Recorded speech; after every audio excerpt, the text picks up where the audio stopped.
let's move forward on what is www and HTTP. So when we say www, it stands for World Wide Web. So the technical definition of it is resources and user on the internet using Hypertext Transfer Protocol or HTTP. So its broader definition is universe of network accessible information embodying human language, while HTTP stands for Hypertext Transfer Protocol. So this is the protocol being used to transfer hypertext document that makes the World Wide Web possible. Now, let's move forward on the concept of Internet technologies. But first, let us define what is Internet. So Internet is essentially a global network of computing resources. You can think of an Internet as a physical collection of routers and circuits as a set of shared resources. So some common definitions given in the past include a network of networks based on TCP/IP communication protocol, a community of people who use and develop those networks.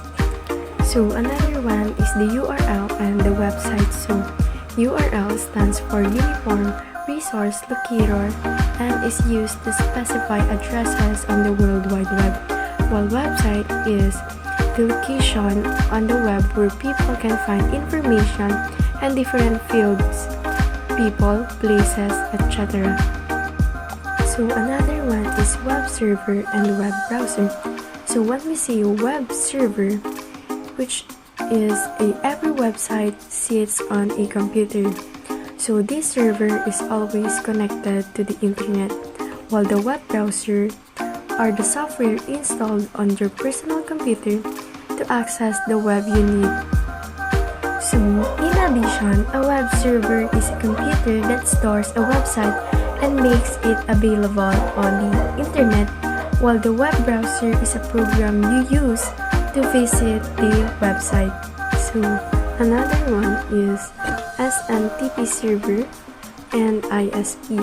So SMTP stands for Simple Mail Transfer Protocol Server. So this server takes care of delivering emails from one server to another server. So when you send the email to an email address, it is delivered to its recipient by a SMTP server, while ISP stands for Internet Service Provider. So they are the companies who provide you the service in terms of internet connection to connect to the internet. Another one is HTML and hyperlink. So when we say HTML, it stands for Hypertext Markup Language. So this is the language in which we write web pages for any website. So even the pages you are reading right now is considered or written in HTML, while hyperlink or simply a link that is selectable element in an electronic document that serves as an access point to other electronic resources. We also have DNS and W3C. So DNS stands for Domain Name System. So when someone types your domain name www.example.com, your browser will ask the domain name system to find the IP that hosts your site, while W3C stands for World Wide Web Consortium, in which an international consortium of companies involves with the internet and the web. Moving forward on the simplest level, the web is physically consists of the following components. So we have 5: your personal computer, web browser, an internet connection, web server, and routers and switches. So let us define those 5.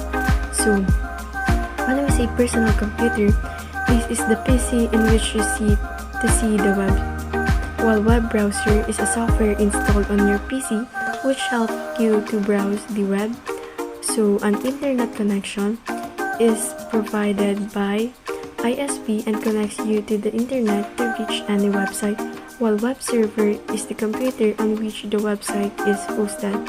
Lastly, routers and switches are the combination of software and hardware who loop your request and pass to appropriate web server. So let us talk more about the World Wide Web, also known as WWW.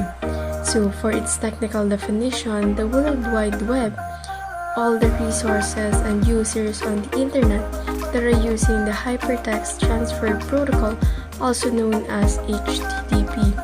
For its broader definition comes from the organization that web inventor Tim Berners-Lee helped found the World Wide Web Consortium, also known as W3C. So the World Wide Web is the universe of network accessible information, an embodied of human knowledge. In simplest terms, the World Wide Web is a way of exchanging information between computers on the internet, tying them together into multimedia resources collection of interactive. So the internet and the web is not the same thing. When we say web, it uses internet to pass over the information. So the evolution of the World Wide Web was created by Timothy Berners-Lee in 1889 at CERN in Geneva. So the World Wide Web came into existence as a proposal by him to allow researchers to work together efficiently and effectively at CERN. Eventually, it also became a World Wide Web.